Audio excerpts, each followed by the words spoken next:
HCL ಏರ್ಪೋರ್ಟ್ನಿಂದ helicopter ಮೂಲಕ HQTCಗೆ Modi entry ಕೊಡ್ತಾರೆ. ಇನ್ನು ಕೆಲವೇ ಕ್ಷಣಗಳಲ್ಲಿ ಏರ್ಪೋರ್ಟ್ ಕಮಾಂಡೋ ತರಬೇತಿ ಕೇಂದ್ರದಲ್ಲಿ HQTC ಇದೆ, ಅಂದರೆ ಹೆಲಿಕಾಪ್ಟರ್ ಲ್ಯಾಂಡ್ ಆಗಲಿಕ್ಕೆ. ಅಲ್ಲಿ ಹೆಲಿಪ್ಯಾಡ್ ಇರುತ್ತಲ್ಲ, ಅಲ್ಲಿ ಹೆಲಿಪ್ಯಾಡ್ಗೆ ಚಾಪರ್ ಮೂಲಕ ಮೋದಿ ಬರ್ತಾ ಇದ್ದಾರೆ. HQTC helipad to KSR railway ಸ್ಟೇಷನ್ಗೆ ಮೋದಿ ಈಗ ಬರ್ತಾ ಇರೋದು. ಮೇಕ್ರಿ ಸರ್ಕಲ್ನಿಂದ ರೈಲ್ವೆ ಸ್ಟೇಷನ್ಗೆ ಅನಂತರ ಆಗಮನ ಆಗುತ್ತೆ.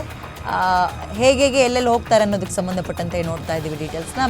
ಮೇಕ್ರಿ ವೃತ್ತ, ಚಾಲುಕ್ಯ ವೃತ್ತ, ಸಂಗೊಳ್ಳಿ ರಾಯಣ್ಣ ವೃತ್ತ, south end circle, Ragigudda metro station, ಅದರ ಜೊತೆಗೆ ಎಲೆಕ್ಟ್ರಾನಿಕ್ ಸಿಟಿ ಮೆಟ್ರೋ ಸ್ಟೇಷನ್ ಬಳಿ ಸ್ವಾಗತಕ್ಕೆ ಅದ್ಧೂರಿಯಾದಂತಹ ತಯಾರಿಗಳು ಆಗಿದೆ. ಕಾರಿನಿಂದಲೇ ಕಾರ್ಯಕರ್ತರತ್ತ ಮೋದಿಯವರು ಕೈ ಬೀಸ್ತಾರೆ. ಆ ಕ್ಷಣ ಫ್ರಾಕ್ಷನ್ ಆಫ್ ಸೆಕೆಂಡ್ ಅವ್ರು ಮೂವ್ ಆಗ್ತಾ ಇರ್ತಾರೆ. ಅದನ್ನು ಕಣ್ ತುಂಬಿಕೊಳ್ಳೋಕ್ಕೆ BJP ಕಾರ್ಯಕರ್ತರು ಮಾತ್ರ ಅಲ್ಲ. ಇವತ್ತು ಒಂದು ನೆನಪಿರಲಿ, ಭಾನುವಾರ ಬೇರೆ ಹೇಳಿ ಮಾಡಿಸಿದ ದಿನ. ಇವತ್ತು ಭಾನುವಾರ ರಜೆ ಇರುತ್ತೆ, ಜನ ಜಮಾಯಿಸ್ತಾರೆ. ಬರೀ BJP ಕಾರ್ಯಕರ್ತರಿಗೆ ಮಾತ್ರ ಮೋದಿ ನೋಡಬೇಕು ಅನ್ನುವಂತಹ ಆಸೆ ಇರಲ್ಲ. ಮೋದಿಯ ಫ್ಯಾನ್ಸ್ ಅಂದರೆ ಅಭಿಮಾನಿಗಳು ಅಂತ ಏನು ಕರಿತೀವಿ, BJP ಕಾರ್ಯಕರ್ತರು, ಅದರ ಜೊತೆಗೆ ದೇಶದ ಪ್ರಧಾನಿಗಳು ಟಿವಿಲೇ ನೋಡ್ತಾ ಇದ್ವಪ್ಪ, ಇವತ್ತು ನಮ್ಮೂರಿಗೆ ಬರ್ತಾರೆ ಅಂದಾಗ ನೋಡೋಣ ಅಂದ್ಕೊಂಡು ಬೆಂಗಳೂರಿನ ಸುತ್ತಮುತ್ತ 10 ಕಡೆಯಿಂದಲೂ ಕೂಡ ಬಂದು ಜಮಾಯಿಸಿದ್ದಾರೆ. ಎಲ್ಲೆಲ್ಲಿ ಹೋಗ್ತಾರೆ ಅನ್ನುವಂತಹ ಡೀಟೇಲ್ಸ್ ಸಿಕ್ಕಿರುತ್ತಲ್ಲ ಅವ್ರಿಗೆ, ನಿಂತ್ಕೊಂಡು ನೋಡ್ಬಿಡೋಣ.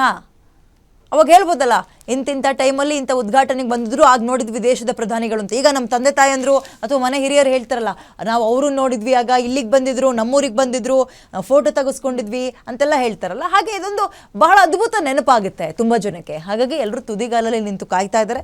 BJPಯ ಕಾರ್ಯಕರ್ತರು, ಮೋದಿ ಅಭಿಮಾನಿಗಳು ಮತ್ತು ದೇಶದ ಪ್ರಧಾನಿಗಳು ಅನ್ನೋ ನಿಟ್ಟಿನಲ್ಲಿ ಅವರನ್ನು ನೋಡೋಕ್ಕೆ ರಸ್ತೆಯ ಇಕ್ಕೆಲಗಳಲ್ಲಿ ಅದಕ್ಕೆ ಆದಂತಹ ಫೆಸಿಲಿಟೀಸ್ಗಳನ್ನು, ವ್ಯವಸ್ಥೆಗಳನ್ನು ಮಾಡಲಾಗಿದೆ.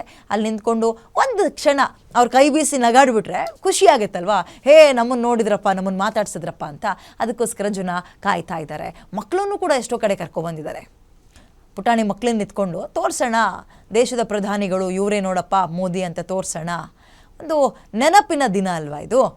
ಹಾಗಾಗಿ ಎಲ್ಲ ಕಡೆಯಿಂದಲೂ ಕೂಡ ಕಾರ್ಯಕರ್ತರು, ಜನರು ಜಮಾಯಿಸಿದ್ದಾರೆ. ರಜೆ ಬೇರೆ ಇರೋದ್ರಿಂದ ತುಂಬ ಚೆನ್ನಾಗಿ ಸಪೋರ್ಟ್ ಮಾಡ್ತಾ ಇದೆ ಇವತ್ತಿನ ದಿನ. ಮೋದಿಯವರು ಬಂದು ಹೋಗ್ತಾ ಇದ್ದಾರೆ. 3 ಬಹಳ ಪ್ರಮುಖ ಕಾರ್ಯಕ್ರಮಗಳಿದ್ದಾವೆ. ಒಂದು ಮೆಟ್ರೋ ರೈಲು ಹಳದಿ ಮಾರ್ಗಕ್ಕೆ ಚಾಲನೆ ಕೊಡ್ತಾರೆ. ಸುಮಾರು 15,611 ಕೋಟಿ ವೆಚ್ಚದ ಮಾರ್ಗಕ್ಕೆ ಶಂಕುಸ್ಥಾಪನೆ ಇದೆ.